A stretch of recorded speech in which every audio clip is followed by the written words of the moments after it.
Hello दोस्तों, स्वागत है आपका एक नए क्लास में। आज का जो अपना अगला टॉपिक है वो बहुत इंपॉर्टेंट होने वाला है, effect of temperature on rate of reaction and Arrhenius equation. देखो भाई, हम आपको बिल्कुल सरल लैंग्वेज में समझा देंगे। पीछे ये क्या पीडीएफ लिखी हुई है, क्या नहीं लिखी, वो तो आप बाद में पढ़ ही लोगे, पीडीएफ आपको मिल ही जाएगी। सर ठीक है, सुनो।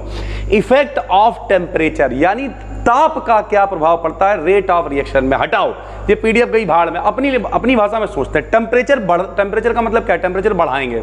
जब मेरे भाई टेम्परेचर बढ़ाओगे तो हम आपको समझाते हैं कि प्रोडक्ट का निर्माण होता कैसे है। एक थ्योरी दी गई है, कोलिजन थ्योरी, जो हम आपको अगली वीडियो देंगे कि कोलिजन थ्योरी क्या होती है और किस तरीके से प्रोडक्ट का फॉर्मेशन होता है। सुनिए, मान लिया कि मेरे भाई H2O मिल रहा है और CH3COO C2H5 मिल रहा है, तो अब ये दोनों मिलेंगे तो ये पता कैसे रिएक्शन करेंगे? दोनों के मॉलिक्यूल आपस में टकराएंगे, टक्करें होंगी, और जब टक्करें होंगी तो कुछ नया बनेगा मेरे भाई। ऐसे करके जो प्रोडक्ट होता है उसका निर्माण होता है। ठीक है, तो अब एक बात बताओ, मैं अगर टेम्परेचर बढ़ाएंगे, टेम्परेचर का मतलब क्या होता है? गर्मी बढ़ाओगे तो एक तो होती है सर्दी। सर्दी में हमने देखा यहाँ सीट जैसे 10 फीट की है तो उस पर 10 लोग भी घुस के बैठ जाते। गर्मी में आदमी कहता है यार उधर हटो, यार दूर दूर बैठो। तो जब टेम्परेचर बढ़ेगा तो मतलब गर्मी बढ़ेगी। गर्मी बढ़ेगी तो काइनेटिक एनर्जी बढ़ेगी, लोग भागना शुरू करेंगे, बड़ा गर्मी है, बड़ा गर्मी है, बड़ा गर्मी है। टक्करें बढ़ जाएंगी, और जब टक्कर बढ़ जाएगी तो प्रोडक्ट का निर्माण ज्यादा होने लगेगा। ज्यादा प्रोडक्ट का निर्माण होगा, इसका मतलब क्या? रेट ऑफ रिएक्शन बढ़ जाएगी। यानी जैसे जैसे टेम्परेचर बढ़ाते जाते हैं वैसे वैसे रेट ऑफ रिएक्शन भी बढ़ता जाता है। क्यों बढ़ता है? क्योंकि भैया कहीं भी आग लगाओगे, किसी के भी गर्म छुआओगे, वो भागना तो शुरू करेगा ही भाई, सीधी सी बात है। तो यहां क्या लिखा हमने? टेम्परेचर बढ़ने के साथ रेट ऑफ रिएक्शन बढ़ता है। क्यों बढ़ता है बताओ? 10 डिग्री टेम्परेचर बढ़ाने पर, अगर हम लोग टेम्परेचर 10 डिग्री बढ़ा दें तो जो रेट कांस्टेंट है वो डबल से ट्रिपल तक हो जाता है। ध्यान से सुनिए, ये विकल्प में बन सकता है।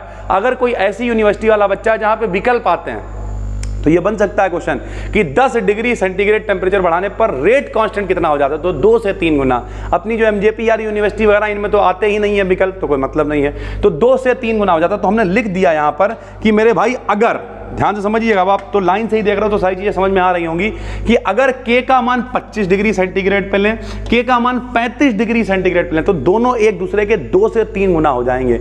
यानी रेट कांस्टेंट कितना हो जाएगा? 2 से 3 गुना अगर 10 डिग्री टेम्परेचर बढ़ा दें। यानी इतनी रेट ऑफ रिएक्शन बढ़ जाएगी, इतनी ज्यादा टक्करें होने लगेंगी, इतना ज्यादा प्रोडक्ट बनने लगेगा कि जो रेट है वो 2 से 3 गुना चला जाएगा मेरे भाई। ठीक है, तो 10 डिग्री टेम्परेचर के अंतर पर 2 रेट कांस्टेंट रेशियो को टेम्परेचर कोफिशिएंट कहते हैं। यानी जो इनका अनुपात है इसे हम लोग क्या कह देंगे? टेम्परेचर कोफिशिएंट, यानी ताप गुणांक कह देंगे। और वो ताप गुणांक कितना है? 2 से 3 गुना है मेरे भाई। ठीक है, समझ में आ रहा होगा आपको आराम से कि ये हम क्या लिख रहे हैं। हमने कहा कि रेट ऑफ रिएक्शन बढ़ेगी अगर टेम्परेचर बढ़ेगा। कितना टेम्परेचर बढ़ाओगे? बोले 10 डिग्री सेंटीग्रेड। तो रेट ऑफ रिएक्शन कितनी बढ़ेगी? बोले 2 से 3 गुना बढ़ जाएगी भाई, सीधी सी। बोले ठीक है, मंजूर है यार। ठीक है, जो उनका रेशियो होगा उसे क्या कहोगे? टेम्परेचर कोफिशिएंट कहोगे। ठीक, चलो हमने लिखा temperature is directly proportional to the kinetic energy. और टेम्परेचर का मान काइनेटिक एनर्जी का। अरे काइनेटिक एनर्जी क्या है? गतिज ऊर्जा है भाई। और जिसके भैया टेम्परेचर बढ़ाओगे, गरम गरम छुआओगे, उसकी गतिज ऊर्जा तो बढ़ेगी, वो भागेगा ही भाई, सीधी सी बात है।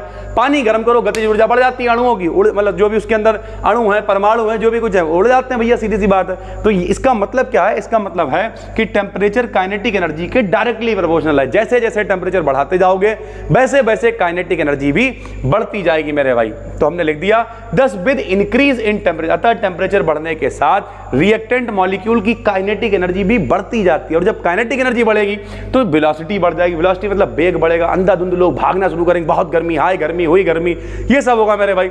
अधिक संख्या में रिएक्टेंट मॉलिक्यूल सफिशिएंट एनर्जी के साथ आपस में टकराएंगे। जब भैया भागम भाग मचेगी तो टक्करें भी बढ़ेंगी, और जब टक्कर बढ़ेगी तो क्या होगा? जिससे प्रोडक्ट का फॉर्मेशन बढ़ जाएगा।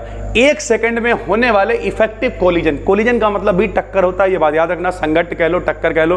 तो 1 सेकंड में जितने इफेक्टिव, अब सर जी इफेक्टिव कोलिजन क्या होते हैं? इफेक्टिव होते हैं और नॉन इफेक्टिव होते हैं। इफेक्टिव कोलिजन ये होते हैं, अभी आपको कोलिजन थ्योरी पढ़ाएंगे हम इसके बाद वाली वीडियो में। इफेक्टिव कोलिजन ये होते हैं कि 2 ऐसे लोग टकराए और प्रोडक्ट का निर्माण हो गया। खाली टकराए और फिर भैया टाइम भी खराब करा, प्रोडक्ट भी नहीं बना, तो फिर क्या ही मतलब है? तो इसका मतलब है अगर 2 मॉलिक्यूल टकरा रहे हैं और प्रोडक्ट बन रहा है तब उसे कहते हैं इफेक्टिव कोलिजन। तो एक सेकंड में जितने टक्कर तो बहुत होंगी, लेकिन जिनसे प्रोडक्ट बनेगा वो सारे इफेक्टिव कोलिजन कहलाएंगे।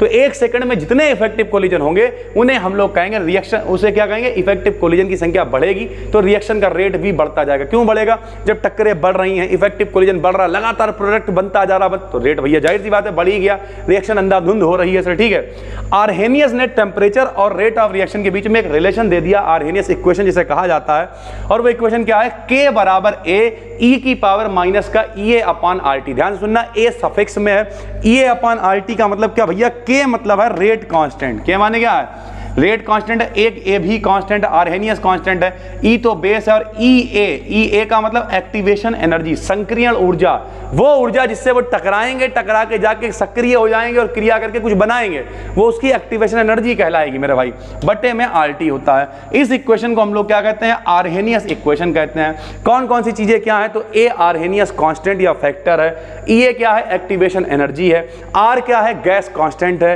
टी क्या है, एब्सोल्यूट टेम्परेचर है, के क्या है, स्पेसिफिक रेट कांस्टेंट है मेरे भाई, ठीक है। तो ये रिलेशन है।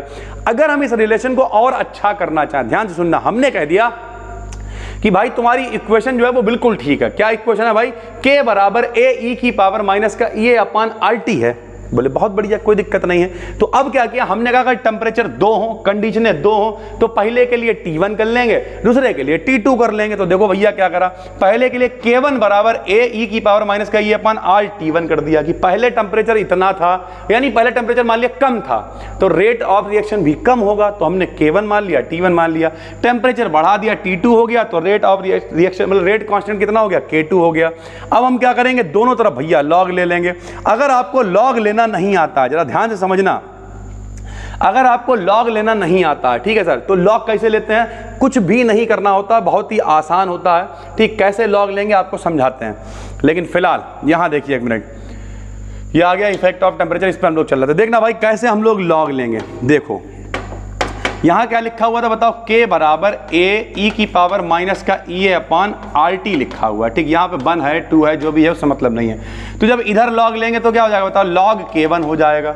लेकिन जब दो चीजें गुणे में चल रही होती हैं, तो जब दोनों का लॉग लेंगे तो log M into log N होता है, log M plus log N, plus में चला जाता है वो।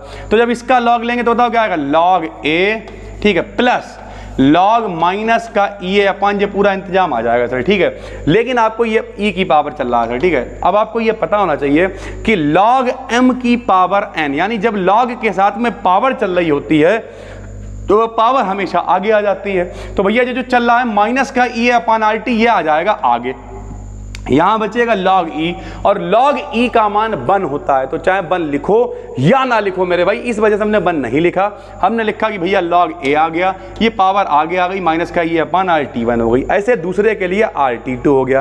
क्या करा, ऑन सब्सट्रैक्टिंग, एक में से दूसरे को घटा दिया। क्यों घटा दिया, इससे एक का ड्रामा खत्म हो जाएगा, log A से log A कैंसिल हो जाएगा। घटाया, log K2 माइनस का log K1 आ गया। सर जी आप बोल log रहे हो, लिखा हुआ ln है, इसे नॉर्मल log कहते हैं। आपको दिक्कत है आप लॉग भी लिख सकते हो सर, ठीक है।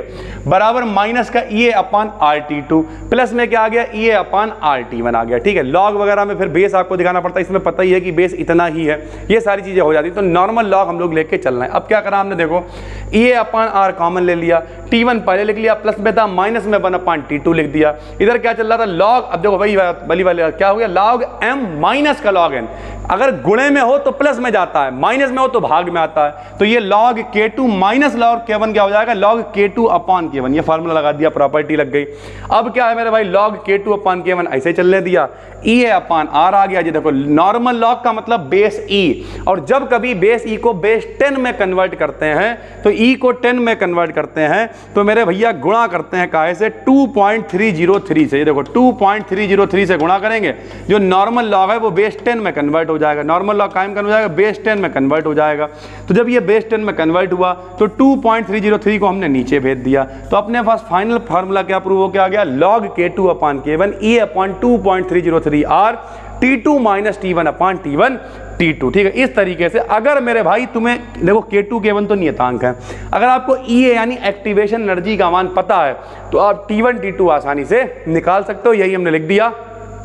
इस इक्वेशन की हेल्प से दो भिन्न भिन्न टेम्परेचर पर रेट कांस्टेंट के रेशियो को कैलकुलेट कर सकते हैं अगर एक्टिवेशन एनर्जी हमें पता हो मेरे भाई। ठीक है, तो अब आप इसमें समझ में क्या आया? देखो पेपर में ये लॉन्ग में तो आ नहीं जाएगा, पेपर में हम बता रहे कैसे आएगा। पेपर में 3 नंबर में बन सकता है कि भैया अगर जो रेट ऑफ रिएक्शन उस पर टेम्परेचर का क्या फर्क पड़ेगा। तो टेम्परेचर का फर्क क्या पड़ेगा, मोटा मोटा समझो यार, पीछे क्या लिखा उसे छोड़ो भैया। उससे फर्क ये पड़ेगा कि जब टेम्परेचर बढ़ाओगे तो रेट ऑफ रिएक्शन बढ़ जाएगा। कितना बढ़ जाएगा? तो जब टेम्परेचर मेरे भाई कितना जब आप टेम्परेचर 10 डिग्री सेंटीग्रेड बढ़ाओगे तो रेट ऑफ रिएक्शन 2 से 3 गुना बढ़ जाएगा। जो अनुपात है वो रेट कांस्टेंट का 2 से 3 गुना बढ़ जाएगा। ठीक, फिर हमने कहा टेम्परेचर बढ़ेगा तो काइनेटिक एनर्जी बढ़ेगी, काइनेटिक एनर्जी बढ़ेगी तो वेलोसिटी बढ़ेगी, वेलोसिटी बढ़ेगी तो टक्करें बढ़ेंगी, टक्करें बढ़ेंगी तो ज्यादा प्रोडक्ट बनेगा, ज्यादा प्रोडक्ट बनेगा तो रेट ऑफ रिएक्शन भी बढ़ जाएगी। इसके लिए आर्हेनियस ने इक्वेशन दे दी। उस इक्वेशन में हमने 2 कंडीशनें बनाई, K1 K2 T1 T2।